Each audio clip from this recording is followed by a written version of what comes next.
Let me know if this sounds familiar. At work, you show up, you do the work, you solve the problems, and you hold things together when no one else can. But when the credit gets handed out or the promotions get announced, your name is missing from the list. And it's so flipping frustrating to get overlooked every single time. Now, before you rage or quietly quit your job, or if you already have, pay attention so you don't keep doing that. That's not going to help you. In this video, I'm going to share the one secret that no one tells quiet worker bees about getting noticed at work. And I can sum it up in the Cool Hand Luke quote, "What we've got here is a failure to communicate." So let's start with you. You're quiet, you're confident about your ideas, you know how valuable you are and how lost everyone would be if you weren't there. It happens every time you go on vacation or take a day off. But here's what I want you to ask yourself. Does the way that you communicate convey your level of certainty about the work that you're doing? Does your supervisor see you as a team leader or a team member? Yes, you're quiet, and there's absolutely nothing wrong with that. But what your supervisor, your manager is looking for is certainty. And while we know that being quiet and being uncertain are not the same thing, most people, they kind of lump them together. So when the credit gets handed out or the promotions get announced, what might be keeping your name off the list is a perception problem. Because here's the thing, you have learned that being the humble team player, it keeps you out of the spotlight. You know, the one where your face turns red and your clammy hands start to shake. Unfortunately, in many workplaces, being quiet gets mistaken for being uncertain. And that's why the loudest people in the room, they tend to be heard, they tend to be followed, no matter what their competence level. But just because we're quiet, it doesn't mean that we don't have those unmatched skills and insight and knowledge. Because we definitely have ideas about improving the work that we do every day. We just share them one-on-one through conversations, not posturing in front of a group. So you may be wondering, well, what do I do to stand out among my peers and get more recognition from my supervisor? If you're expecting me to tell you to start chit-chatting at the coffee pot every morning, or start sitting at the cool kids table at lunch, or start speaking up more at meetings to qualify for that promotion, have no worries, my friend. And while I do encourage you start speaking up more, this isn't something that you need to start immediately. It's okay to take the temperature of the water first and stick your toe in. Here's what I mean by that. What worked for me was getting more comfortable learning the communication and leadership skills that I was missing, like public speaking. And I did this outside of work. Are your palms sweating just at the thought of speaking in front of a group? Well, if I could wave a magic wand and turn you into a confident public speaker just like that, I'd be bibbity bobbity booing you right to the head of the promotion line. But I can't, so I won't. Oh, what the heck, let's just give it a try, all right? Let me try. Bibbity, bobbity, boo. Did it work? Bother. But what I can do is the next best thing. At work, you are in a box, and it's a pretty comfortable box. You show up, you do your job, you help the team, and then you go home. Your coworkers and your manager like you being in that box. They are comfortable with you being in the box. They know you're always in the box because you're the quiet one. You're the reliable one. You don't create drama. And you don't want to create drama because drama is exhausting. You like being quiet. You like being reliable. Your work ethic is part of your identity. And tell me the truth, you kind of like that box, don't you?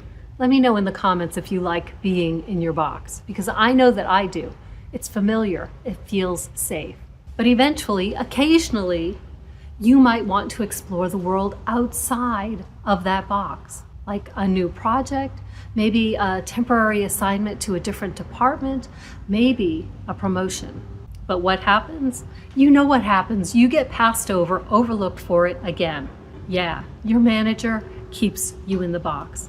And suddenly that comfortable box, now it feels like a trap. So what do you need to do if you want to stop getting passed over for promotions? You need to climb out of the box. Here's the thing. The box, it's not taped shut. The flaps are open.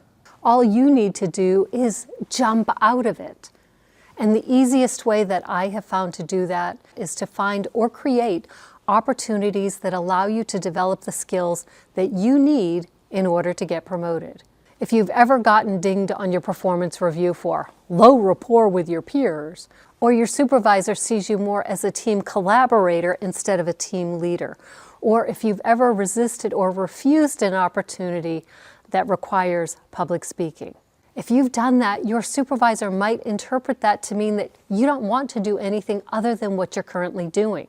That's where the failure to communicate comes in, on your part and on theirs. But when you develop the skills that you need the most, the communication, the leadership skills, the changes cannot go unnoticed. One thing that I've learned over the years is that sometimes other people see your potential before you do, but they can't force you to step into it. You have to show some sign of wanting it, a willingness to do what it takes to get it. For me, that moment of recognition came at a continuous improvement meeting at the manufacturing plant where I worked. I worked the night shift of a 24/7 company. So at shift change, I would talk work stuff with my day shift counterpart. Let's call her Debbie, because that was her name. So at this meeting, Debbie shared one of my ideas with the group. And it's not the first time that it ever happened, by the way, but she was very outgoing, very talkative. She was one of the informal leaders. But she added a weird twist to my idea that made absolutely no sense. And before I could think twice, I raised my hand, because that was ingrained behavior from school days, right? And I said, excuse me, Debbie, that's not how I explained it to you. And then I laid out my idea. Now, while I was talking, I was solid, I was clear, I was confident. But the moment I stopped talking, I think I realized what I'd done and my face started to burn and my hands, they just went cold and clammy. And my poor heart was racing so fast. It was an awful feeling. And that was the first time that I climbed out of my box at work. Now, after the meeting, the facilitator said, Donna, that was a great idea. I don't think you've ever talked in the group before. Do more of it. And you know what happened after that? Tom, the facilitator, he would look at me. He would look to me to see if I had anything to add. And of course I did. Decades later, I learned that I'm actually a human design projector, and our strategy is to wait for the invitation. Well, Tom extended an invitation that day, and I accepted it. I accepted it only because I finally felt ready to accept it. The communication and leadership skills I learned on my own time, at my own pace, in my own way, were skills that I could use at work. I didn't need to be more outgoing. I didn't need to smile more. I didn't need to force myself to do things that I didn't want to do. But I started feeling capable because I knew I was capable. And I prepared myself for the role I wanted by doing the things I would need to do to work in that role. That shored up my confidence and comfort level without worrying that my fumbling, bumbling attempts would be documented for my next performance review. And the best part was that people could feel my confidence, my certainty when I spoke. Is this story resonating with you? If it is, I hope you'll hit that subscribe button so we can stay connected. Because every week I share stories like this to show the unsung worker bee heroes like you that you can become the confident leader that you are without having to pretend to be someone you are not. Now, do you want to know what can happen when you stop hiding inside of that box? You start speaking from a place of self-trust instead of self-doubt, and that changes everything. You stop asking for permission to participate. You stop over-explaining your ideas. And eventually, leadership starts to notice something is different about you. And they start to listen. And they start to respond differently to you. It's not about proving your worth to them. It's about, I was going to say embodying it. But that sounds so metaphysical. Let's just say that you start to see your value as obvious. No one can miss it. No one can overlook it. Here's the thing. You know you're good. They know you're good.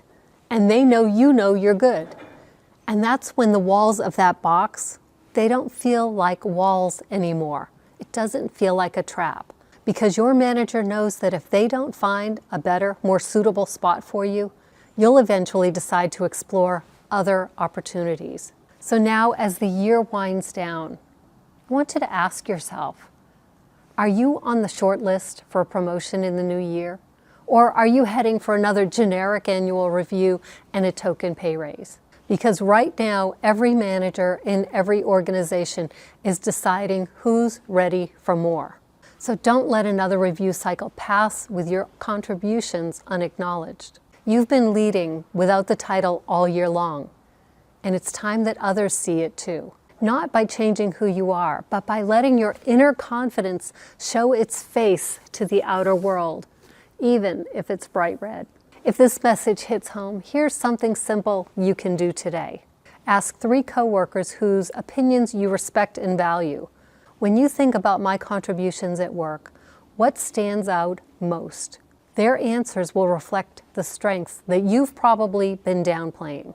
Your potential is already visible to others, but it's your responsibility to bring it into focus for them, because being quiet isn't the problem.